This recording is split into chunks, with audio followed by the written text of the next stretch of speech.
have to be honest, being the go-to person for technology problems in my family is quite the struggle. I'm constantly bombarded with, can you fix this? Why isn't this working? Why won't this send? All these questions were floating around in my head at 3 a.m. in the morning. My last Google search of that morning had started off with the history of computers, and oh boy, was I hooked. I had a serious interest in it.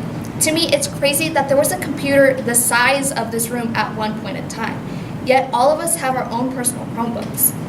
We need to better understand the history of our computers to understand the importance of the technology today. In a country where we are run off of computers, it's good to know a little bit of the history behind them. Plus, depending on where you end up working in the future, you're most likely going to be using them on a day-to-day basis. Since I'm the technology guru at my own home, today we're going to see what my 3 a.m. internet search has conjured up, then providing a personal testimony to the changes of the computer, before finally talking about how this makes a huge impact on our lives. Okay, so I'm going to be real with you. There have been so many computers that have been made throughout history. If I was going to sit here and talk about every single one of them, we would be here for a really long time. So to make things easy, I'm going to narrow it down to the few important moments of the computer's history. The definition of a computer as provided by Merriam-Webster defines computers as a programmable, usually electronic device that can store, process, and retrieve data. Computers have been around for a really long time, even if the technology isn't what we typically see today. According to Encyclopedia Britannica, the earliest computer or calculating device was the abacus in 300 to 500 BC. This could add, subtract, and multiply and divide varying units of measure, most of which are still being used in Asia today. Today we're able to separate calculators from computers, but back then they were all one and the same. It's reported by Stanford University, Charles Babbage was the first to come up with the automatic computer in 1822. He had built a small model, however, a full-scale model wasn't built until nearly 168 years later in 1990. This computer could only do serious calculations. After Charles Babbage's ambitious creation of both the analytical engine and the difference engine, Howard Aiken borrowed some of the ideas from Babbage and created the Harvard Mark I in 1944.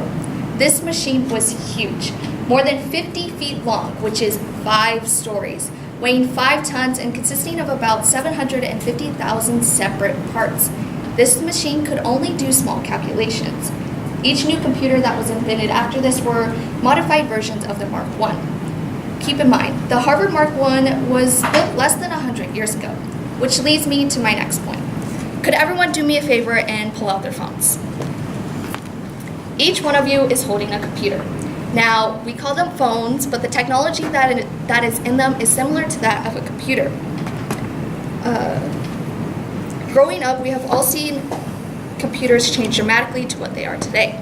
How many of you remember growing up whenever you had a computer and they were like the size of a brick, or when your parents first got their smartphone? We have all seen these changes happen on a personal level. In an interview with my grandfather, he let me in on how these changes indirectly affected his work life several years ago. Graduating in 1981 as valedictorian of his class, my grandfather gained an associate's in computer science. His first serious job out of college was working for a hotel. Now, before you get confused, this hotel is what he called leading edge, considering it had one of the first personal computers. This computer could store and process data and also had programs that could be transferred through other computers via floppy disks. These programs could do basic accounting and inventory for the hotel he worked for. The first program that my grandfather ever built was called COBOL.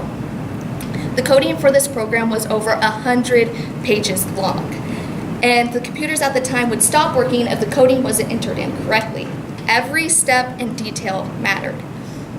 It took over 15 attempts to get a program up and running smoothly.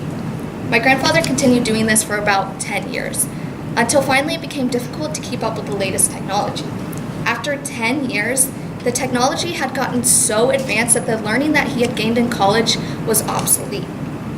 By looking at my grandfather's personal story, we now have a better idea of how computers are changing every second. In a world where technology and innovation is necessary to progress in anything, while computers at first didn't establish communication, When the internet was first created around the time of the Cold War, as pointed out by John Naughton in The Evolution of the Internet, communication from one place to another was vital, as it still is today. Computers make our lives 20 times easier. They make everything simple, easy, and fast.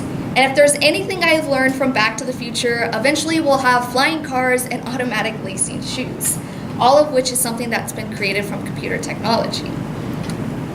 By looking at my 3am internet search over the history of computers, we now have a basic understanding of where computers have started. And then listening in onto a personal testimony on how these computers have changed, before finally talking about how computers keep us connected. I think it's very important for all of us to have a basic understanding of where these computers have started. Looking forward, it will keep us reminded of where we came from. Okay, so there's one last thing that I'd like to say from my 3am internet search. What do computers eat for a snack? Microchips.